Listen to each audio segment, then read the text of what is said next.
ನಮಸ್ತೆ ಸ್ನೇಹಿತರೆ, HY ಕುಟುಂಬಕ್ಕೆ ನಿಮಗೆ ಮತ್ತೊಮ್ಮೆ ಸ್ವಾಗತ. ಇವತ್ತಿನ ಸ್ಪೆಷಲ್ ರೆಸಿಪಿ ಗಡ್ಬು. ಹಾಗಾದರೆ ಮತ್ತೆ ತಡ ಬನ್ನಿ ಹೇಗೆ ಮಾಡೋದು ಅಂತ ನೋಡ್ಕೊಳ್ಳೋಣ. ಮೊದಲಿಗೆ ನಾವಿಲ್ಲಿ ಒಂದು ಪಾತ್ರೆಯಲ್ಲಿ 2 ಚಮಚನಷ್ಟು ನೀರನ್ನ ಕಾಯಿಸಿಡೋಣ. ಅದಕ್ಕೆ ಸ್ವಲ್ಪ ಉಪ್ಪು ಹಾಕೋಣ ರುಚಿಗೆ ತಕ್ಕಷ್ಟು. ನಂತರ ನೀರು ಕುದಿಯಲು ಶುರು ಮಾಡಿದ ಮೇಲೆ 2 ಬಟ್ಲಷ್ಟು ನಾವು ಇಲ್ಲಿ ಅಕ್ಕಿಟ್ಟನ್ನ ಹಾಕ್ಕೊಳ್ತಾ ಇದ್ದೀವಿ. ನೋಡ್ಬೋದು ನೀವಿಲ್ಲಿ. ಇದು ಚೆನ್ನಾಗಿ ಕುದಿಬೇಕು. ಇದನ್ನು ಕೂಡ ನಾವು ಸರಿ ರೀತಿಯಲ್ಲಿ ಬೇಯಿಸ್ಕೋಬೇಕು. ಹಿಟ್ಟನ್ನ ಬಟ್ಗಡು ಮಾಡೋಕ್ಕೆ ರೊಟ್ಟಿ ಹೇಗೆ ಬೇಯಿಸ್ಕೊಳ್ತಾವಲ್ಲ ಅದೇ ಥರನೇ ಈ ಥರ ಬೇಯಿಸ್ಕೋಬೇಕು. ಈ ಥರ ನೀರೆಲ್ಲ ಸ್ವಲ್ಪ ಮೇಲೆ ಬಂದಮೇಲೆ ಸಣ್ಣ ಫ್ಲೇಮಲ್ಲೇ ಇಟ್ಕೊಳ್ಳಿ. ನೀರೆಲ್ಲ ಬಂದಮೇಲೆ ನಾವೀಗ ಇದನ್ನು ಕೂಡಿಸ್ಕೊಳ್ಳೋಣ. ಚೆನ್ನಾಗಿ ಈ ಥರ ಕೂಡಿಸ್ಕೋಬೇಕು. ನೋಡ್ಬೋದು ಬಿಸಿ ಬಿಸಿ ಹವೆ ಹೇಗೆ ಹೊಡಿತಾ ಇದೆ ಕ್ಯಾಮ್ರಕ್ಕೆ ಅಂಥೇಳಿ. ನಂತರ ನಾವಿಲ್ಲಿ ಕೊಣಗೆಯಲ್ಲಿ ಇದನ್ನು ಏನು ಇವಾಗ ಸರಿ ಮಾಡ್ಕೊಂಡಿದ್ವಲ್ಲ ಅಕ್ಕಿ ಹಿಟ್ಟಿನ ಸರಿನ ಅದನ್ನು ನಾವು ಇದಕ್ಕೆ ಹಾಕ್ಕೊಳ್ತಾ ಇದ್ದೀವಿ. ಸ್ವಲ್ಪ ಆರಿದ ಮೇಲೆ ನಾವು ಇದನ್ನು ನಾದ್ಕೋಬೇಕು. ಅದಕ್ಕಿಂತ ಮುಂಚೆ ನಾವಿಲ್ಲಿ ಒಂದು ಇಡ್ಲಿ ಪಾತ್ರೆಗೆ ನೀರು ಹಾಕಿ ಒಂದು ಸ್ಟ್ಯಾಂಡ್ ಇಟ್ಟು ಮುಚ್ಚಿಡೋಣ. ನೀರು ಕಾಯಲಿ. ನಿಮ್ಮ ಮನೇಲಿ ಇಡ್ಲಿ ಪಾತ್ರೆ ಇಲ್ಲ ಅಂತೇಳಿದ್ರೆ ನೀವು ನಾರ್ಮಲ್ ಪಾತ್ರೆಯಲ್ಲಿ ಸಪ್ಪೆದಂಟು ಇಟ್ಟು ಹಾಗೂ ಕೂಡ ಮಾಡ್ಬೋದು. ನೀರು ಬಿಸಿ ಆಗಲಿ ಅಷ್ಟರೊಳಗೆ ನಾವಿಲ್ಲಿ ಒಂದು ಬೌಲಷ್ಟು ಗೋಧಿ ಹಿಟ್ಟನ್ನ ಹಾಕ್ಕೊಳ್ಳೋಣ. ಕೊಡುತ್ತೆ ಕಡುಬು ಟೇಸ್ಟಿಯಾಗಿರುತ್ತೆ. ಅದಕ್ಕೋಸ್ಕರ ನಿಮ್ಮ ಮನೇಲಿ ಗೋಧಿ ಹಿಟ್ಟಿಲ್ಲ ಅಂದರೆ ಸ್ಕಿಪ್ ಮಾಡಿ, ಇತ್ತಂದ್ರೆ ಹಾಕ್ಕೊಳ್ಳಿ, ಚೆನ್ನಾಗಿರುತ್ತೆ ಟೇಸ್ಟ್. ಅದಕ್ಕೆ ಈ ಥರ ನಾವು ಸ್ವಲ್ಪನೇ ನಾದಿಟ್ಕೊಳ್ಳೋಣ. ಯಾಕಂದ್ರೆ ತುಂಬ ಸರಿ ಮಾಡಿರೋದ್ರಿಂದ ನಾವು ಸ್ವಲ್ಪನೇ ಸಪ್ರೇಟ್ ನಾದಿಟ್ಕೊಂಡು ಆಮೇಲೆ ಒಮ್ಮೆಲೆ ಚೆರಿ ಬಿರಿ ಥರ ನಾದ್ಕೋಬೇಕು. ಈ ಥರ ನೋಡ್ಬೋದು ತುಂಬ ಸಾಫ್ಟಾಗಿರ್ಬೇಕು. ಅದಕ್ಕೋಸ್ಕರ ತುಂಬ ಟೈಮ್ ಟೇಕ್ ಅನ್ನೋದು, ಬಟ್ ವೆರಿ ಹೆಲ್ದಿ ಕೂಡ. ಅದಕ್ಕೋಸ್ಕರ ನಾವು ಚೆನ್ನಾಗಿ ಈ ಥರ ನಾದ್ಕೋಬೇಕು.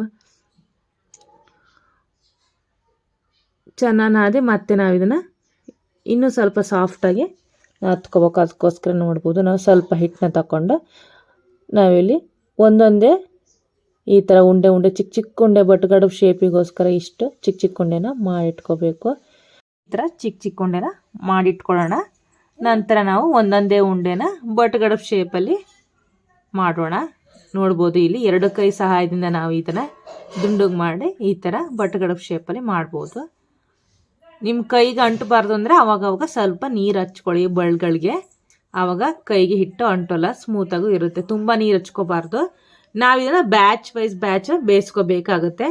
ಈ ಥರ ನಾವು ಒಮ್ಮೆಲೆ ತೊಟ್ಟಿಟ್ಕೊಂಡ್ರೆ ಬಟ್ಗಡುಬು ಶೇಪಲ್ಲಿ ಮಾಡಿಟ್ಕೊಂಡ್ರೆ ಬೇಯಿಸೋಕ್ಕೆ ಈಸಿ ಆಗುತ್ತೆ. ನೋಡ್ಬೋದು ಈಗ ಬಿಸಿನೀರು ಬಿಸಿ ಆಗಿದೆ.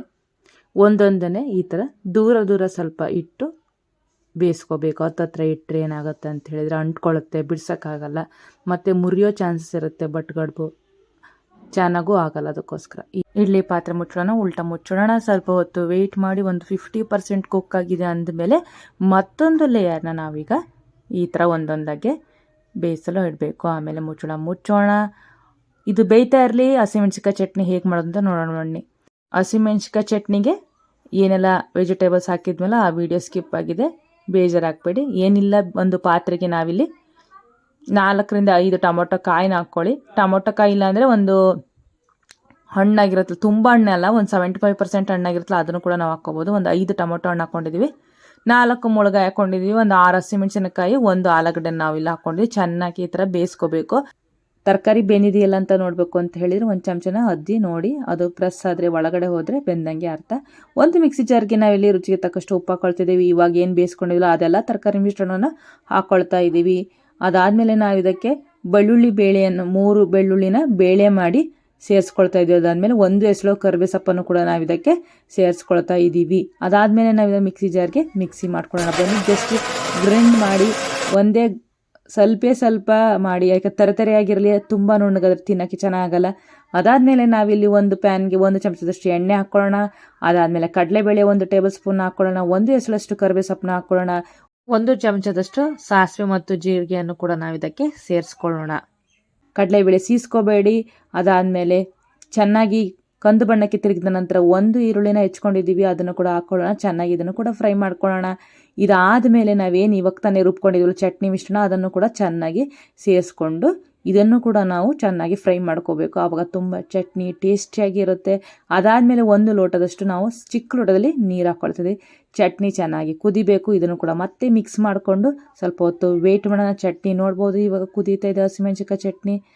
ಹಸಿಮೆಣ್ಸಿಕಾಯಿ ಚಟ್ನಿ ಈಗ ಕುದೀತಾ ಇದೆ. ಅದಾದಮೇಲೆ ನಾವಿಲ್ಲಿ ಸ್ವಲ್ಪ ಬೆಲ್ಲವನ್ನು ಕೂಡ ಸೇರಿಸ್ಕೊಳ್ಳೋಣ. ಬೆಲ್ಲ ಹಾಕೋದ್ರಿಂದ ತುಂಬ ಟೇಸ್ಟಿಯಾಗಿರುತ್ತೆ ಚಟ್ನಿ. ಅದಕ್ಕೋಸ್ಕರ ಸ್ವಲ್ಪ ಬೆಲ್ಲ ಹಾಕಿ ಅದಾದಮೇಲೆ ಇದನ್ನು ಕೂಡ ಚೆನ್ನಾಗಿ ಮಿಕ್ಸ್ ಮಾಡ್ಕೊಳ್ಳಿ.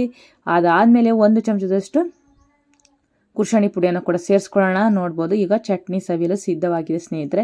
ಇನ್ನೇನು ಈ ಕಡೆ ಬಟ್ಗಡುಬು ಕೂಡ ತಯಾರಾಗೇ ಹೋಯಿತು. ಈ ಥರ ಹವೆ ಬಂದರೆ ಬೆಂದಂಗೆ ಅರ್ಥ. ಮುಚ್ಚಳವನ್ನು ತೆಗೆಯೋದು ಒಂದು ಪ್ಲೇಟ್ಗೆ ಸರ್ವ್ ಮಾಡಿಕೊಂಡ್ರೆ ಬಿಸಿ ಬಿಸಿ ಬಸಿ ಬಟ್ಗಡುಬು ಸವಿಯಲು ಸಿದ್ಧವಾಗಿದೆ. ಆಹಾ, ನೋಡ್ತಾ ಇರ್ಬೋದು. ಮನೇಲಿ ಈ ಥರ ಮಾಡಿಕೊಡಿ, ಮಕ್ಕಳು ಗಪ ಗಪ ಗಪ ಅಂತ ತಿಂದು ಖಾಲಿ ಮಾಡಿಬಿಡ್ತಾರೆ. ತುಂಬ ಟೇಸ್ಟಿಯಾಗಿರುತ್ತೆ, ಹೆಲ್ದಿಯಾಗಿರುತ್ತೆ. ನೀವು ಕೂಡ ಮನೇಲಿ ಟ್ರೈ ಮಾಡಿ. ಮತ್ತೆ ಮುಂದಿನ ವಿಡಿಯೋದಲ್ಲಿ ಸಿಗುತ್ತೆ.